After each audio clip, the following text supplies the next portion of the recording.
temperature. Brought to you by your local Honda dealer.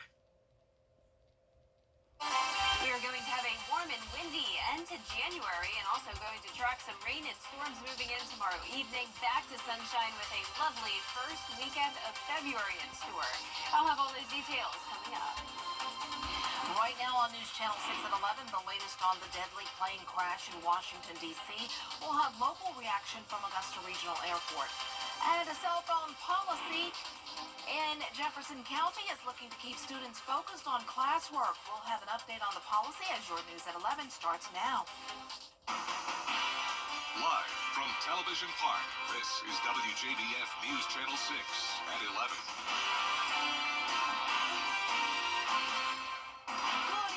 I'm Dee Griffin. Thanks so much for joining us. Coverage you can count on begins in Washington, D.C., where the airline will have more information. Well, time now for first a check of our weather, and Chief Meteorologist Jenna Petracci is here with us to talk about this beautiful day, but we have an interruption in the beautifulness. Yeah. I guess if that's a word, the beauty tomorrow. Yep. I guess she's not beautifulness. That's the best way to put it, though, right? Just a minor interruption. I mean, it's been a beautiful week. It's going to be beautiful again very quickly on Saturday. But yes, we do have a chance of rain and maybe a few storms. Right now, though, it's a quiet night. We just have cloudy skies. This is a look at our Terry Lambert Hyundai Skyview Cam over in Aiken. No rain today, and our low was actually below average, 31 degrees, a cold start.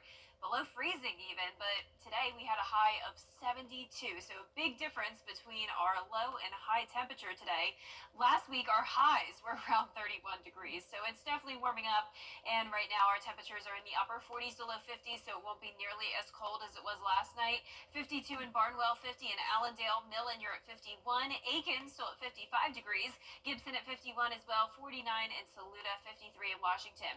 Dew points are climbing. We're now seeing some upper 40s, more moisture is moving in along with the southeast wind.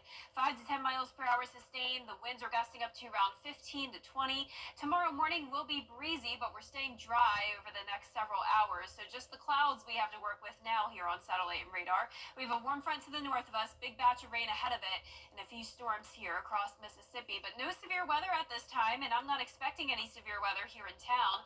The morning starts out nice. We'll have those winds calm early on, and then the wind starts to increase, partly cloudy skies, temperatures in the upper 40s to low 50s. We're warming all the way up to the upper 70s, 76 degrees tomorrow, 50% chance of rain in the evening, back to sunshine on Saturday, and this weekend, you really can't beat it. It's looking great for any outdoor plans. I'll have a look at your full 10-day forecast and the future cast for tomorrow coming up, but back to you, Dee. All right, thanks so much. A second suspect has been arrested in the July 2024 murder of R.G. Jones.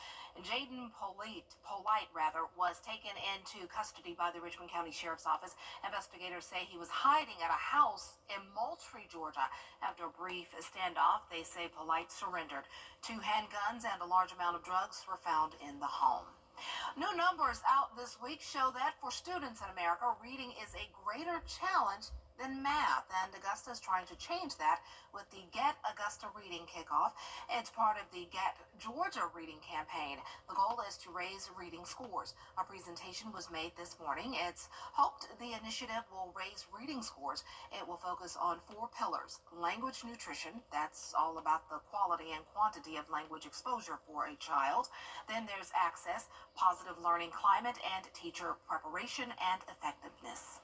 The idea behind the campaign is to bring people together from all over the community that care about children and their literacy outcomes in their lives, really. So the idea, we know that that getting all kids reading on grade level by 3rd grade is going to take more than good teachers and great schools and loving parents. It's when we all come together as a community. Be on the lookout for more events by the Harris Literacy Center in the months to come. And if you would like to get involved, go to WJBF.com. We have all of the information. Well, it's been almost 2 years since one of our local high schools implemented a unique cell phone policy. Graham Lee has a look at how it's working. Students here at Jefferson County High School have been putting their phones in a cell phone holder as soon as they come to class for almost 2 years. School leaders say it's because of that policy that students are now performing even better in the classroom. When we started the cell phone policy, we had to put some pushback from some of our students. We still have a small amount of pushback, but now it's kind of ingrained in who we are. Since students have started buying into the process, data shows an 18-point increase in language arts and math testing, beating the state score by 6 points. Prescott says the cell phone policy plays a huge role in that, along with teachers finding creative ways to keep students engaged. The CTE department have lock boxes, and so they're kind of similar as the science department. But they come in, they drop their phone in the lock box, and when they finish, the teacher lock the box, and they have the key. PE and health, they have their own little system. Also, they have cell phone bins that they ordered, and they kind of like they drop them, and they have different numbers. Superintendent Dr. Sam Dasher says the policy is not only helping students, but the ones in charge of leading them to success. It's a cell phone policy giving the teachers the opportunity to do what they do best, and that's teach. And we have some fantastic teachers at JCHS, and they do a great job when they're given the chance. And with different cell phone policies on the rise around the country, Dasher says this one has certainly made a difference. What we want to teach kids how to do is they're not going to go away. How are you going to use your cell phone in a productive way when you leave us and go to college or get a job, join the military, whatever it is you're going to do in the future? Don't let your cell phone be a hindrance to that. Progress reports will go home on February 6th, and as they will soon finish up the school year, school leaders say while there is still work to do, they're certainly happy with the progress being made. In Louisville, Graham Lee, WJBF, News Channel 6. In Aiken tonight, a public meeting regarding the allocation of funds from the Community Development Block Grant. Residents of the city of Aiken came to voice their concerns and ideas on how the funds should be spent by the Neighborhood Services Department. Some neighborhood may need sidewalks, some may need streetlights, others may need activities for the youth in that area. So what's more important, to them is what I need to hear, so I know how to divvy up the funds, how to allocate them. Concerns from tonight's meeting will be presented to the Aiken City Council in the 2025 Annual Action Plan. Well, coming up, a local doctor is an Eagle Scout and rock climber. Why he's now a world record holder after the forecast. And we'll have some rain to wash away the month of January, and we're starting out February looking lovely. Lots of sunshine, warm temperatures, several days ahead in the 70s. I'll have your full Viper 6 forecast after this break. All right, so let's... The live Viper 6 Skyview Network, sponsored by Terry Lambert Hyundai. Now, your most accurate forecast with WJBF Live Viper 6. Welcome back. Let's start out with a look at our Terry Lambert Hyundai Skyview Cam at Augusta Regional Airport. It's breezy there tonight. Winds are coming in light at the moment in Augusta, but we're seeing some winds gusting up to around 20 miles per hour. Temperatures are in the upper 40s, and dew points are in the lower 40s. Visibility is good tonight at 10 miles. Most of us still in the 50s this evening. Pretty warm for this time of the night. 54 in Sparta, 55 in Washington, Millen, you're at 51, 50 next door in Sylvania, and 55 in Edgefield. So we had a warm front lift to the north of us. That's the reason for the warmer overnight temperatures, and we also have cloudy skies all across the southeast. Out to the west, we have a cold front with some storms across Mississippi. We have a couple severe storms I'm seeing now. Notice those yellow polygons popping up there around the border of Mississippi and Louisiana. That's for some gusty winds, some small hail possible as well. This is where there's the chance of severe weather tonight through tomorrow morning. Now for us, that severe weather threat goes away. So we do have the possibility of some rumbles of thunder, a little bit of lightning, but I'm not expecting anything strong.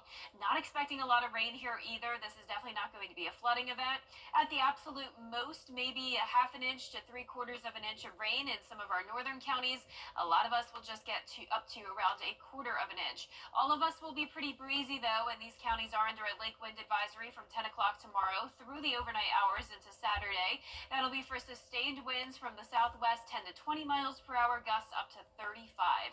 Tomorrow morning will be around 50, climbing to the mid to upper 70s in the afternoon, and we will have some periods of sunshine. So the sun combined with the warm temperatures leads to instability, and that's why we do have the possibility of some of those rumbles of thunder and lightning later on in the evening with the rain moving in. Now we'll be back to sunshine Saturday and Sunday with temperatures taking a little bit of a dip, but nonetheless still around 70, and then back up to 77 next Tuesday. So so the warm spring-like temperatures are staying with us for a while. Tomorrow at 8 a.m. will still be mostly cloudy with that strong south wind coming in, really helping to warm us up.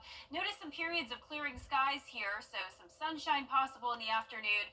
Won't be a complete washout of the day because the rain really doesn't get here until around 5 o'clock at the earliest. It will continue throughout the duration of your Friday night, though, but we quickly return back to sunny skies on Saturday, and overall, the weekend just looks fantastic. So let's bring our future cast closer to home. Friday at 5 p.m., notice we're still pretty much dry, but there comes the rain, and within these heavier downpours, that's where we'll watch for some weak thunderstorm potential.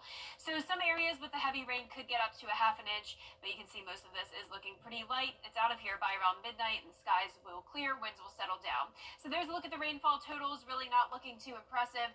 And then by the weekend, you just can't beat this. Say hello to February. We'll be right around 70 and sunny. And then, of course, Sunday is Groundhog Day. Remember, if it's a sunny day, General Lee here in Georgia most likely will see his shadow. So that's what I'm expecting to happen. And I can show you here on our 10-day forecast that it's looking like it's already an early spring. But, of course, things could still change. And as we go into the following weekend, that's when we may see a little bit of a cool down. Oh boy, well, I'm loving it. No complaints. Yes, me too. It's going to be great this weekend. I love it. Thanks so much.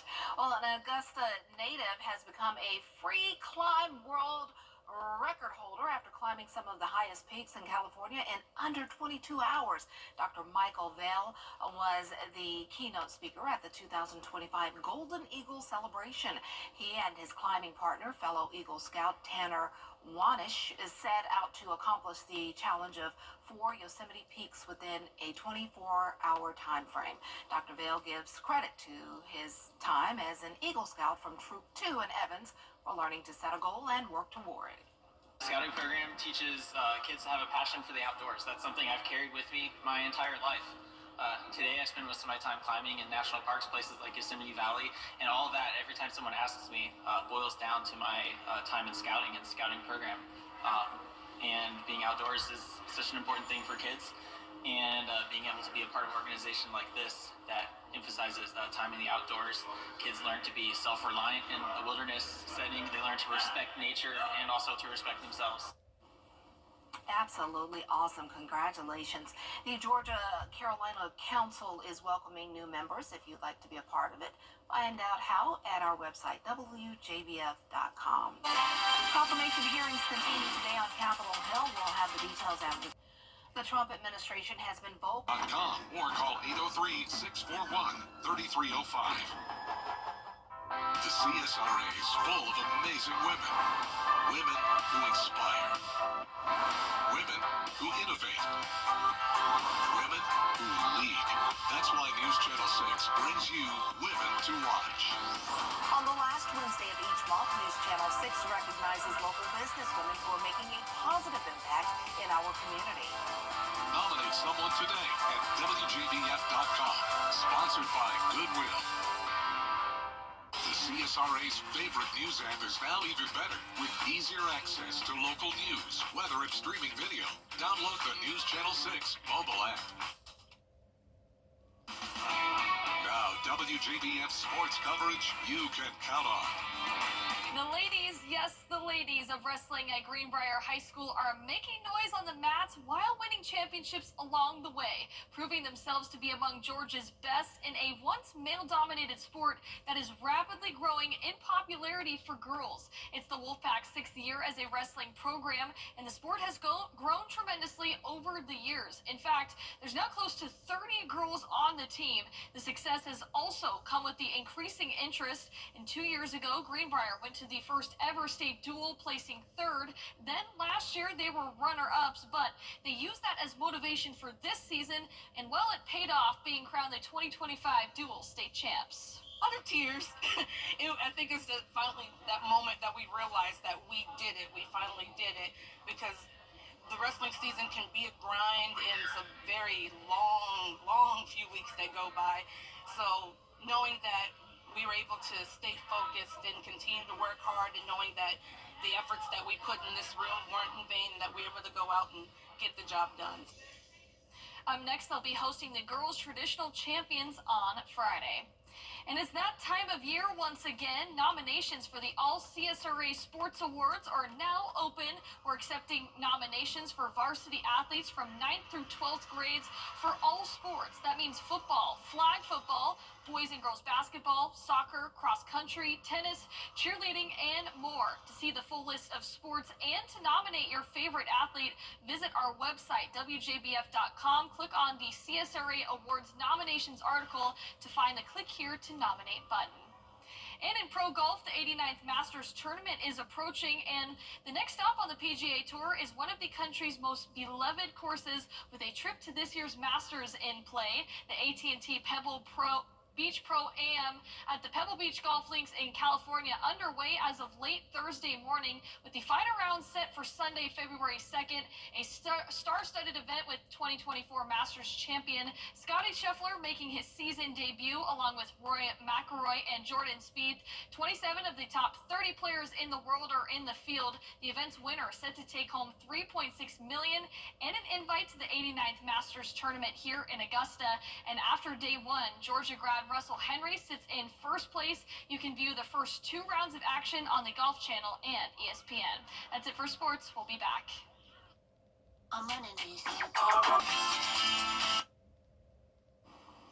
Here's a final look at your 10-day forecast. 50% chance of rain starting around 5 o'clock tomorrow evening. A warm day, high of 76. A great sunny weekend. All right, that's our time for now. Thanks so much for joining us. Our next news begins at 4:30 a.m. Good night.